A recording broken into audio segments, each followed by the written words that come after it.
Everyone, welcome to back my YouTube channel. So इस वीडियो में आज हम 125 प्रश्न करेंगे कंप्लीट, जो कि आपके प्रबंधन से होंगे। और प्रबंधन आपके एग्जाम में 45 प्रश्न आएंगे और 45 नंबर के प्रश्न आपको देखने को मिलेंगे प्रबंधन के। तो आप वीडियो को लाइक कर दें और चैनल को सब्सक्राइब कर दें। चलिए शुरू करते हैं। दोस्तों जरूर बताइएगा 125 में से आप कितने आंसर सही कर पा रहे हैं। नेतृत्व का मुख्य कार्य क्या होता है? तो इसका सही आंसर हो जाएगा प्रेरित करना, ऑप्शन बी करेक्ट आंसर। अगला प्रश्न देखेंगे आपका, एक सफल नेता की सबसे महत्वपूर्ण विशेषता क्या होती है? तो दोस्तों प्रभावी संवाद, ऑप्शन बी इसका करेक्ट आंसर है। अगला प्रश्न है आपका, लीडर जन्म लेते हैं बनाए नहीं जाते, यह कथन किस सिद्धांत से संबंधित है? तो यह कथन ट्रेड थ्योरी से संबंधित है, ऑप्शन फर्स्ट इसका करेक्ट आंसर है। नेतृत्व में विजनरी लीडर का क्या अर्थ है? विजनरी लीडर का अर्थ है दोस्तों दूरदर्शी और प्रेरक, ऑप्शन बी इसका करेक्ट आंसर है। अगला प्रश्न है आपका, सर्वेंट लीडरशिप का मुख्य उद्देश्य क्या है? तो सर्वेंट लीडरशिप का मुख्य उद्देश्य दोस्तों दूसरों की सेवा करना और उन्हें सशक्त बनाना, ऑप्शन बी इसका करेक्ट आंसर हो जाएगा। अगला प्रश्न देखेंगे हम, डेमोक्रेटिक लीडरशिप में निर्णय किस प्रकार लिया जाता है? तो दोस्तों पूरी टीम की भागीदारी से निर्णय लिया जाता है, ऑप्शन डी इसका करेक्ट आंसर है। अगला प्रश्न है आपका, ऑटोक्रेटिक लीडरशिप की विशेषता क्या है? तो इसमें एकल निर्णय लेने की शक्ति होती है, ऑप्शन बी इसका करेक्ट आंसर है। अगला प्रश्न है आपका, सिचुएशनल लीडरशिप किस सिद्धांत पर आधारित है? तो दोस्तों यह किस सिद्धांत पर आधारित है? तो इसका करेक्ट आंसर हो जाएगा नेतृत्व शैली स्थिति के अनुसार बदलती है, ऑप्शन बी इसका करेक्ट आंसर है। अगला प्रश्न है आपका, लीज फायर लीडरशिप में नेता की भूमिका क्या होती है? तो इसका करेक्ट आंसर हो जाएगा ऑप्शन सी, कर्मचारियों को पूरी स्वतंत्रता देना। अगला प्रश्न है आपका, ट्रांजिशनल लीडरशिप किस पर केंद्रित होती है? तो इसका करेक्ट आंसर हो जाएगा ऑप्शन बी, अल्पकालिक लक्ष्यों की पूर्ति और पुरस्कार प्रणाली पर। अगला प्रश्न है आपका, नेतृत्व कौशल विकसित करने के लिए सबसे आवश्यक गुण कौन सा है? तो इसका करेक्ट आंसर हो जाएगा ऑप्शन ए, धैर्य और समझ। एम्पैथी का नेतृत्व में क्या महत्व है? तो इसका करेक्ट आंसर हो जाएगा 12वीं का ऑप्शन बी, यह टीम के साथ जुड़ाव बढ़ाने में मदद करता है। अगला प्रश्न है, एक प्रेरक नेता की पहचान क्या होती है? जरूर बताएं कमेंट करके, इसका आंसर आपको बताना है, ठीक है? हम ही बता देते हैं, वरना कमेंट आता है कि इसका आंसर बताइए, इसका आंसर बताइए। तो इसका करेक्ट आंसर हो जाएगा दूसरों को प्रेरित करने और प्रोत्साहित करने की क्षमता, ठीक है? अभी तक आपने लाइक नहीं किया तो लाइक कर दें और चैनल को सब्सक्राइब जरूर कर लें। कौन सा कौशल नेतृत्व में सबसे अधिक मददगार होता है? तो इसका करेक्ट आंसर हो जाएगा option B correct answer, communication और मोटिवेशन। अगला प्रश्न है आपका, एक सफल नेता का सबसे महत्वपूर्ण गुण कौन सा है? तो इसका करेक्ट आंसर हो जाएगा ऑप्शन ए, आत्मज्ञान और आत्मनियंत्रण, ठीक है? इसमें से ऑप्शन में से देखना रहता है, जैसे कि कठोर व्यवहार, ये अच्छी बात नहीं है। केवल आदेश की क्षमता, केवल व्यक्तिगत लाभ की सोच, ऐसा करने पर ये तीनों ऑप्शन गलत हैं। इस प्रकार आपको ऑप्शन पढ़ के भी आंसर लगाना होगा आपको प्रबंधन में, ठीक है? क्योंकि जो हम पढ़ के जाते हैं वो बहुत कम प्रश्न वहां पर प्रबंधन में देखने को मिलते हैं, क्योंकि वहां पर आपकी सूझ और बूझ की परीक्षा होती है। आप इन प्रश्नों को जब देखेंगे, पूरा पढ़ लेंगे, तो आपको आइडिया सा लग जाएगा कि किस प्रकार से हमारे लिए आंसर देना है। तो लास्ट तक जरूर देखें, ठीक है? अगला प्रश्न है आपका, नेतृत्व विकास का मुख्य उद्देश्य क्या है? तो इसका करेक्ट आंसर हो जाएगा ऑप्शन बी, जैसे कि कर्मचारियों की क्षमता बढ़ाना और नेतृत्व की नई पीढ़ी तैयार करना, ये विकास है, नेतृत्व विकास है, ठीक है?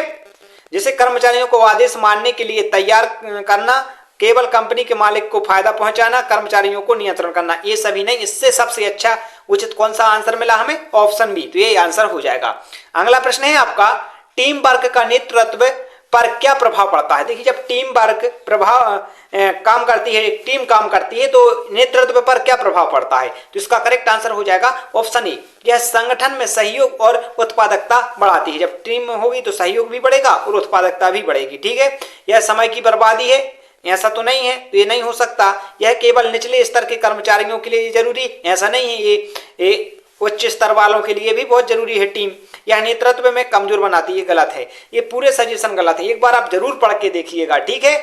यदि आपको किसी का आंसर नहीं आता तो यहां से छोड़कर मत भागिए, एक दान विकल्प देख लीजिएगा, ठीक है। नेता और प्रबंधक में मुख्य अंतर क्या होता है? तो नेता और प्रबंधक में मुख्य अंतर क्या होता है? तो इसका करेक्ट आंसर हो जाएगा ऑप्शन ए। देखिए, नेता प्रेरित करता है, प्रबंधक प्रशासन करता है, ठीक है।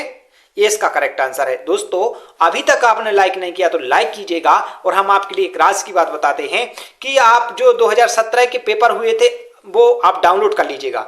2017 के जो पेपर हुए थे वो आप डाउनलोड कर लीजिएगा, लिंक डिस्क्रिप्शन में है। और उनमें प्रबंधन के पूरे प्रश्न हैं, पूरे प्रश्न एक बार देख लीजिएगा, जिससे आपको बिल्कुल आइडिया लग जाएगा कि प्रबंधन के जो 45, जिस पर आप बिल्कुल भी ध्यान नहीं दे रहे हैं प्रबंधन पर, तो आप ध्यान दीजिएगा और पूरे देख लीजिए। बहुत कम समय वर्का हुआ है, ठीक है।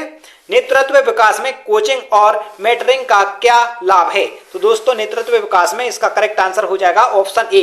कर्मचारी का व्यक्तिगत और व्यावसायिक विकास होता है कोचिंग से और मेंटरिंग से। अगला प्रश्न है आपका, लीडरशिप डेवलपमेंट प्रोग्राम का मुख्य उद्देश्य क्या है? तो इसका करेक्ट आंसर है ऑप्शन बी, नेतृत्व कौशल विकसित करना और संगठन की सफलता सुनिश्चित करना। दोस्तों, यदि आप इन प्रश्नों की पीडीएफ चाहते हैं तो लिंक इसका डिस्क्रिप्शन में है, आप टेलीग्राम ज्वाइन कर लीजिएगा। और 2017 के पेपर चाहते हैं जिससे प्रबंधन का टेस्ट लगा सकें तो आपको एप्लीकेशन डाउनलोड करना होगा, लिंक डिस्क्रिप्शन में है, ठीक है।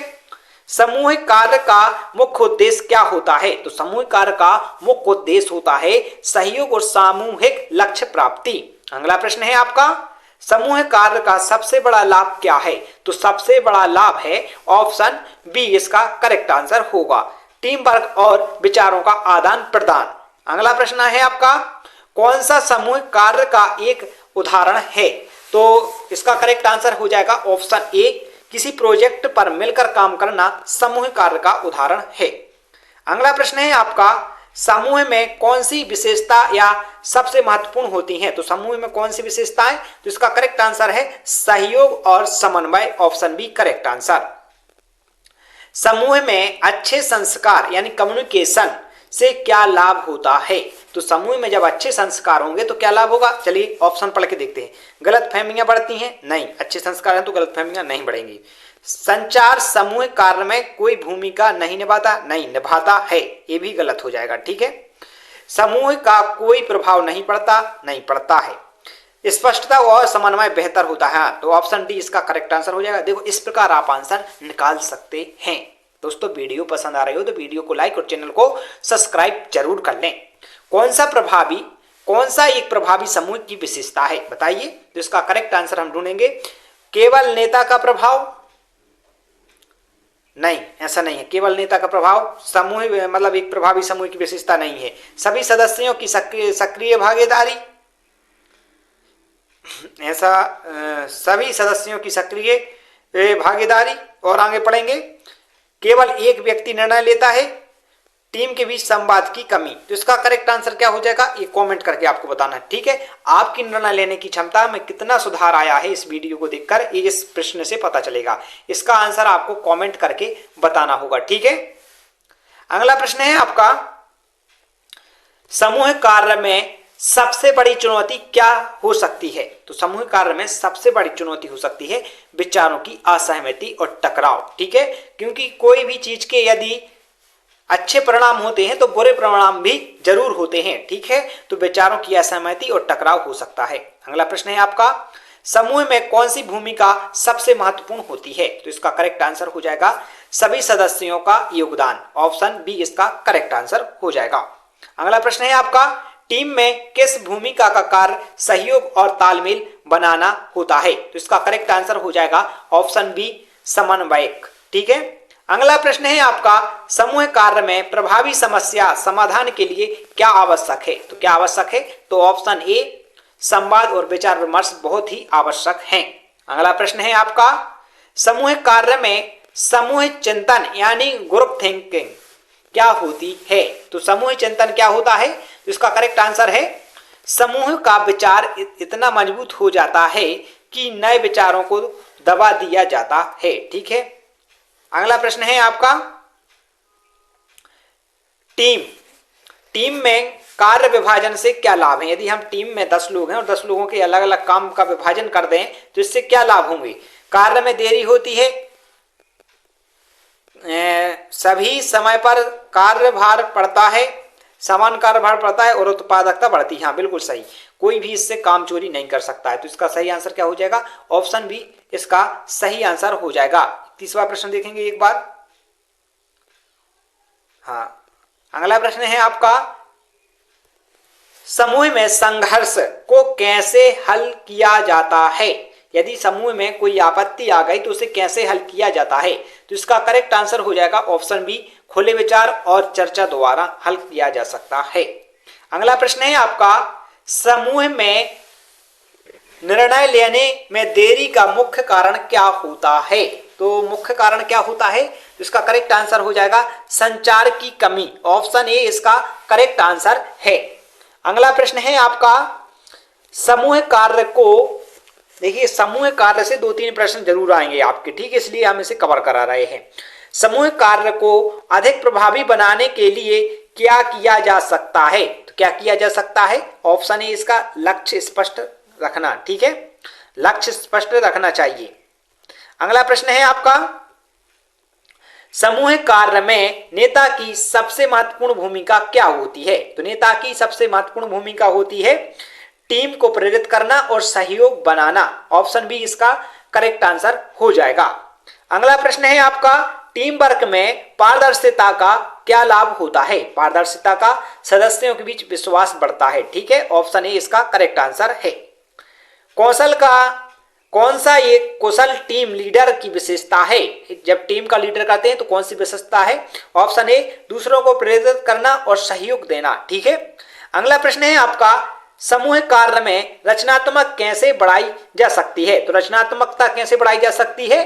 तो दोस्तों, सदस्यों को स्वतंत्र रूप से विचार रखने देना। यदि टीम का कोई का जैसे अच्छा विचार आता है, जैसे आप किसी कार्य को लेकर आप लक्ष्य को प्राप्त करने में, यदि कोई टीम का, अगर आपके 10 लोग हैं टीम में और 10 लोग ही अपने अपने विचार देंगे तो आप उसमें से उत्तम विचार क्या है, छांट लेंगे। इसी प्रकार सभी के लिए विचार रखने की स्वतंत्रता देनी चाहिए। किसी समूह की सफलता को कैसे मापा जा सकता है? बताइए कैसे मापा जा सकता है? तो दोस्तों, समूह के सदस्यों के बीच संतोष और लक्ष्य पूर्ति से मापा जा सकता है। अगला प्रश्न है आपका, आंतरिक गवर्नेंस मतलब इंटरनल गवर्नेंस का मुख्य उद्देश्य क्या है? तो इसका करेक्ट आंसर हो जाएगा, मुख्य उद्देश्य बाहरी संगठन के भीतर प्रभावी प्रबंधन और अनुशासन को सुनिश्चित करना। अगला प्रश्न है आपका, आंतरिक गवर्नेंस किसका सबसे अधिक महत्व है? तो इसका करेक्ट आंसर हो जाएगा ऑप्शन ए, पारदर्शिता और जवाबदेही का सबसे अधिक महत्व है आंतरिक गवर्नेंस में। संगठन में आंतरिक गवर्नेंस का मुख्य घटक कौन सा है? तो मुख्य घटक कौन सा है? तो इसका करेक्ट आंसर हो जाएगा ऑप्शन ए, नीति निर्माण और अनुपालन। अगला प्रश्न है, आंतरिक गवर्नेंस में कोड ऑफ कॉन्डक्ट यानी आचार संहिता का क्या महत्व है? तो इसका करेक्ट आंसर हो जाएगा ऑप्शन ए, कर्मचारियों को नैतिक आचरण को निर्देशित करना। ऑप्शन ए करेक्ट आंसर हो जाएगा, आचार संहिता, ठीक है। कॉम्प्लायंस का आंतरिक गवर्नेंस में क्या अर्थ होता है? तो कॉम्प्लायंस का क्या अर्थ होता है? तो इसका करेक्ट आंसर हो जाएगा ऑप्शन बी, संगठन की आंतरिक नीतियों और कानूनी नियमों का अनुपालन। ऑप्शन बी इसका करेक्ट आंसर हो जाएगा। आंतरिक गवर्नेंस में रिस्क मैनेजमेंट का क्या उद्देश्य है? तो इसका करेक्ट आंसर हो जाएगा ऑप्शन ए, संभावित खतरों की पहचान और समाधान। अगला प्रश्न है आपका, एक संगठन में आंतरिक नियंत्रण प्रणाली का क्या कार्य होता है? तो आंतरिक नियंत्रण प्रणाली का क्या कार्य होता है? अनियमितताओं को रोकना और परिचालन को सुचारू बनाना। Option A correct answer. आंतरिक गवर्नेंस के में नेतृत्व की भूमिका क्या होती है? तो इसका करेक्ट आंसर हो जाएगा ऑप्शन ए, संगठन की नीतियों को लागू करना और कर्मचारियों को मार्गदर्शन देना। ऑप्शन ए इसका करेक्ट आंसर है। आंतरिक गवर्नेंस में प्रभावी निर्णय लेने के लिए किस कारक की आवश्यकता होती है? तो आंतरिक गवर्नेंस में यदि प्रभावी निर्णय लेना है तो किस चीज की आवश्यकता होगी? तो इसका करेक्ट आंसर है ऑप्शन सी, पारदर्शिता और डेटा विश्लेषण की आवश्यकता होती है। आंतरिक गवर्नेंस में इथिकल लीडरशिप का क्या महत्व है? तो इसका करेक्ट आंसर हो जाएगा ऑप्शन ए, नैतिक मूल्यों के आधार पर निर्णय लेने में मदद करता है। अगला प्रश्न है आपका, एक प्रभावी आंतरिक गवर्नेंस प्रणाली में क्या शामिल होता है? बताइए कौन सी चीज शामिल होती है प्रभावी आंतरिक गवर्नेंस प्रणाली में? तो दोस्तों स्पष्ट नीतियां और जवाबदेही, ऑप्शन ही करेक्ट आंसर। अगला प्रश्न है आपका विस्टेबल ब्लोवर पॉलिसी का उद्देश्य क्या है? तो इसका करेक्ट आंसर हो जाएगा ऑप्शन क्या हो जाएगा ए, संगठन में अनियमितताओं और भ्रष्टाचार की रिपोर्टिंग को प्रोत्साहित करना। अगला प्रश्न है आपका, संगठन में पारदर्शिता कैसे बढ़ाई जा सकती है? पारदर्शिता कैसे बढ़ाई जा सकती है? तो दोस्तों ऑप्शन बी इसका करेक्ट आंसर, निर्णय लेने की प्रक्रिया को स्पष्ट बनाकर। अगला प्रश्न है आपका, अच्छी आंतरिक गवर्नेंस से क्या लाभ होता है? तो इसका करेक्ट आंसर हो जाएगा संगठन में अनुशासन और विश्वास बढ़ता है। अगला प्रश्न है आपका, आंतरिक ऑडिट का उद्देश्य क्या होता है? तो इसका करेक्ट आंसर हो जाएगा ऑप्शन ए, संगठन में आंतरिक नियंत्रणों का मूल्यांकन और सुधार। अगला प्रश्न है आपका, कर्मचारियों के प्रदर्शन मूल्यांकन का मुख्य उद्देश्य क्या होता है? तो इसका करेक्ट आंसर हो जाएगा 56 का ए, संगठन की उत्पादकता बढ़ाना। अगला प्रश्न है आपका, आंतरिक गवर्नेंस में हितों के टकराव को कैसे रोका जा सकता है? कैसे रोका जा सकता है?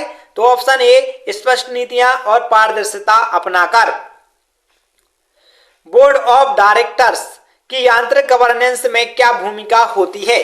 तो इसका करेक्ट आंसर हो जाएगा ऑप्शन सी, संगठन की नीतियों और रणनीतियों की निगरानी करना। अगला प्रश्न है आपका, अच्छी आंतरिक गवर्नेंस से संगठन को क्या लाभ मिलता है? तो इसका करेक्ट आंसर हो जाएगा दीर्घकालिक स्थिरता और विकास। अगला प्रश्न है आपका, संगठन में जवाबदेही सुनिश्चित करने का सबसे अच्छा तरीका है? क्या है सबसे अच्छा तरीका? तो ऑप्शन ए इसका करेक्ट आंसर हो जाएगा स्पष्ट भूमिका और जिम्मेदारियों को परिभाषित करना। अगला प्रश्न है आपका, संप्रेषण यानी कम्युनिकेशन का मुख्य उद्देश्य क्या है? तो इसका मुख्य उद्देश्य है ऑप्शन ए, सूचना का आदान प्रदान करना। अगला प्रश्न है आपका, संप्रेषण किस प्रकार की प्रक्रिया है? तो संप्रेषण ऑप्शन बी, दो तरफा की प्रक्रिया है। अगला, क्योंकि इसमें आदान प्रदान होता है। संप्रेषण किस तत्व पर निर्भर करता है? तो निर्भर किस तत्व पे? तो संदेश और माध्यम पर, दोनों पर। अगला प्रश्न है आपका, संप्रेषण की सही परिभाषा क्या है? तो इसका करेक्ट आंसर हो जाएगा ऑप्शन ए, विचारों, भावनाओं और सूचनाओं का आदान प्रदान संप्रेषण कहलाता है। संप्रेषण किससे बिना संभव नहीं है? किसके बिना संभव नहीं है? तो इसका करेक्ट आंसर हो जाएगा ऑप्शन ए, संदेश और प्रतिक्रिया के बिना संभव नहीं है। अगला प्रश्न है आपका, संप्रेषण की प्रकृति कैसी होनी चाहिए? तो इसका करेक्ट आंसर हो जाएगा ऑप्शन ए, सतत होनी चाहिए, कंटिन्यूस। अगला है आपका, संप्रेषण कितने तत्वों में मिलकर बना है? तो संप्रेषण दोस्तों कितने? 5 तत्वों को मिलकर बना है। एक प्रेषक, संदेश, माध्यम, प्राप्तकर्ता और प्रतिक्रिया, ये सभी लिखे हुए हैं। अगला प्रश्न है आपका, संप्रेषण का सबसे महत्वपूर्ण तत्व क्या है?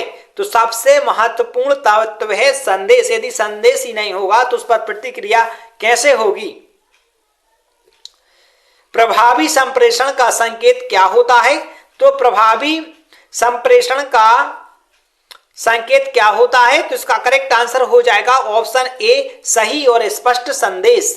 अगला प्रश्न है आपका, संप्रेषण प्रक्रिया में फीडबैक का क्या कार्य होता है? तो फीडबैक दोस्तों क्या कार्य होता है? तो इसका करेक्ट आंसर हो जाएगा ऑप्शन ए, संदेश के प्रभाव को मापा जाता है फीडबैक से कि कितना प्रभाव डाला व्यक्ति पर। मौखिक संप्रेषण का एक उदाहरण क्या है? तो मौखिक संप्रेषण का एक उदाहरण, तो इसका करेक्ट आंसर हो जाएगा ऑप्शन 1, भाषण देना। अगला प्रश्न है आपका, स्थित संप्रेषण का मुख्य लाभ क्या होता है? तो मुख्य लाभ क्या होता है? तो इसका करेक्ट आंसर हो जाएगा ऑप्शन ए। ठीक है, स्थायी रिकॉर्ड बनता है लिखित संप्रेषण से। अगला प्रश्न है आपका, गैर मौखिक संप्रेषण का उदाहरण क्या है? मतलब बिना मुख के। ठीक है, तो इसका करेक्ट आंसर हो जाएगा डी, हाथ से इशारे। ठीक है, हाथ से इशारे करना। अगला प्रश्न है आपका, इलेक्ट्रॉनिक संप्रेषण का सबसे बड़ा लाभ क्या है? इलेक्ट्रॉनिक संप्रेषण का सबसे बड़ा लाभ है तेज और कुशलता से सूचना प्रसारित होती है। अगला प्रश्न है आपका, औपचारिक संप्रेषण का उदाहरण क्या है? तो औपचारिक संप्रेषण का उदाहरण है सरकारी आदेश। अगला प्रश्न है आपका, संप्रेषण में शारीरिक अवरोध यानी फिजिकल बैरियर का उदाहरण क्या है? तो उदाहरण इसका करेक्ट आंसर हो जाएगा ऑप्शन सी, शोरगुल। यदि शोरगुल होगा तो क्या होगा? संप्रेषण में प्रतिरोध होगा। संप्रेषण में भाषा अवरोध कब उत्पन्न करती है? भाषा जब कब उत्पन्न अवरोध तो ये करती है, भाषा प्रेषक और प्राप्तकर्ता अलग अलग भाषाएं बोलते हैं तो भाषा ही अवरोध बन जाती है। अगला प्रश्न है आपका, संप्रेषण में मनोवैज्ञानिक अवरोध क्या होता है? तो क्या होता है? तो इसका करेक्ट आंसर हो जाएगा पूर्वाग्रह एवं मानसिक तनाव।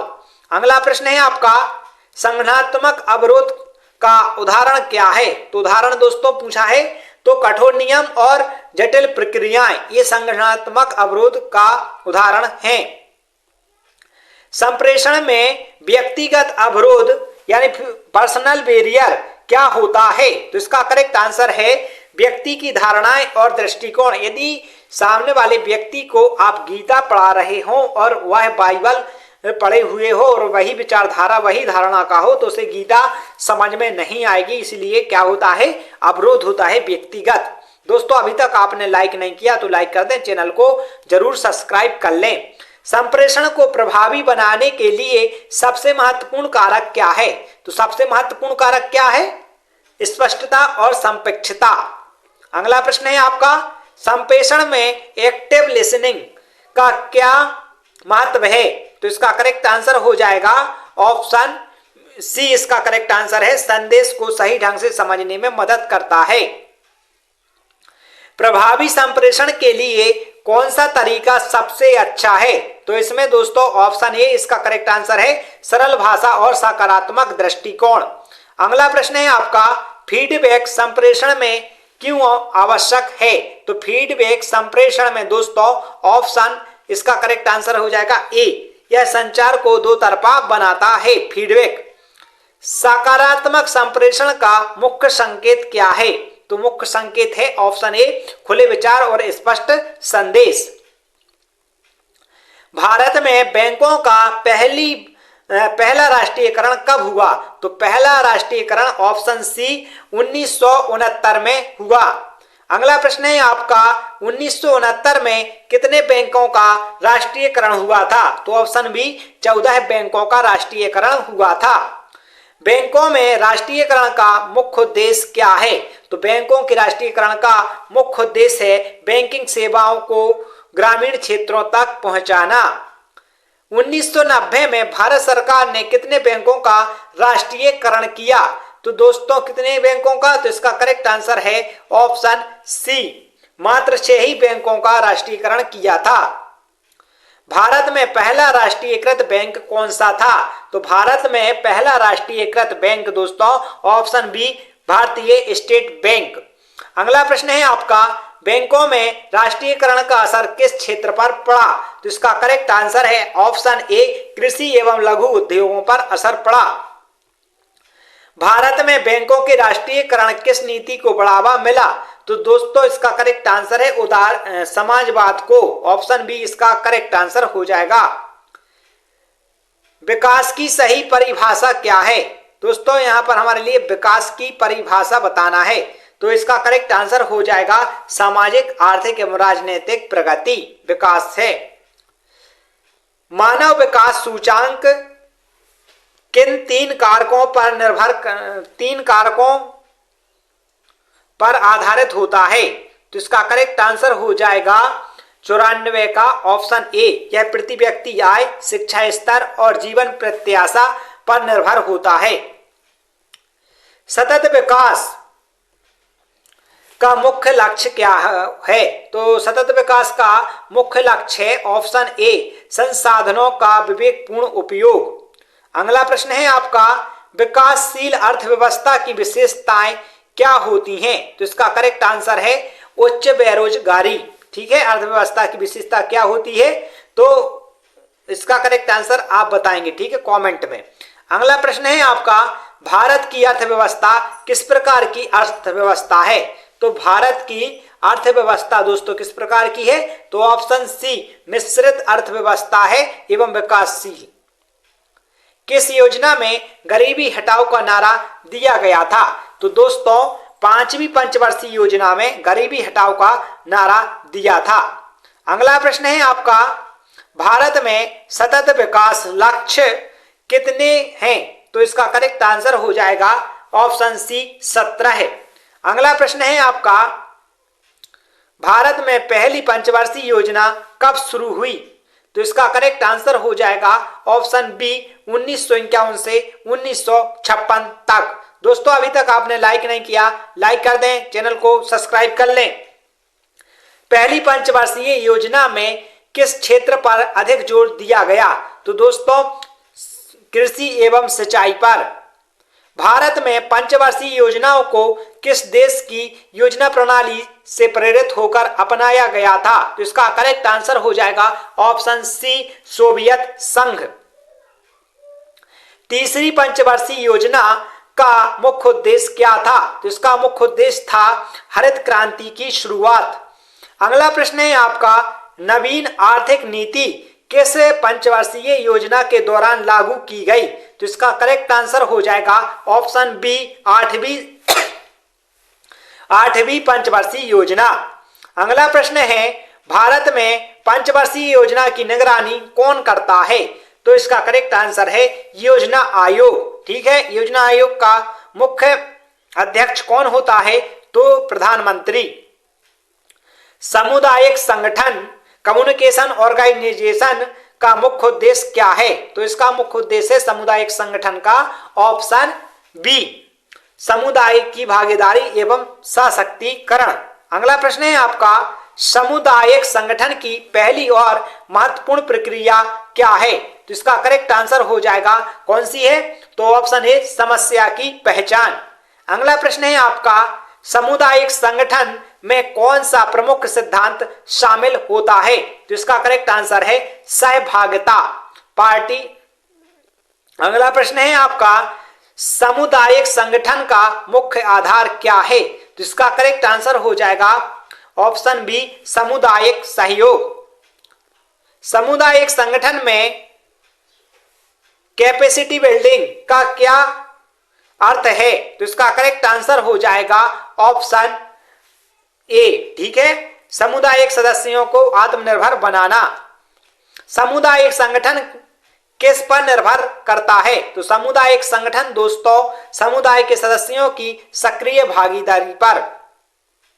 सामुदायिक विकास प्रक्रिया में पहला कदम क्या होता है? तो पहला कदम होता है समस्या की पहचान, ऑप्शन ए करेक्ट आंसर। अगला प्रश्न है आपका सामुदायिक संगठन में सशक्तिकरण का क्या अर्थ है? तो सशक्तिकरण का क्या अर्थ है दोस्तों, जल्दी से बताइए। तो ऑप्शन सी समुदाय को आत्मनिर्भर बनाना। सामुदायिक संगठन में सतत विकास का क्या अर्थ है? तो सतत विकास का अर्थ है ऑप्शन ए दीर्घकालिक एवं स्थायी विकास। दोस्तों वीडियो को लाइक कर दें, चैनल को जरूर सब्सक्राइब करें।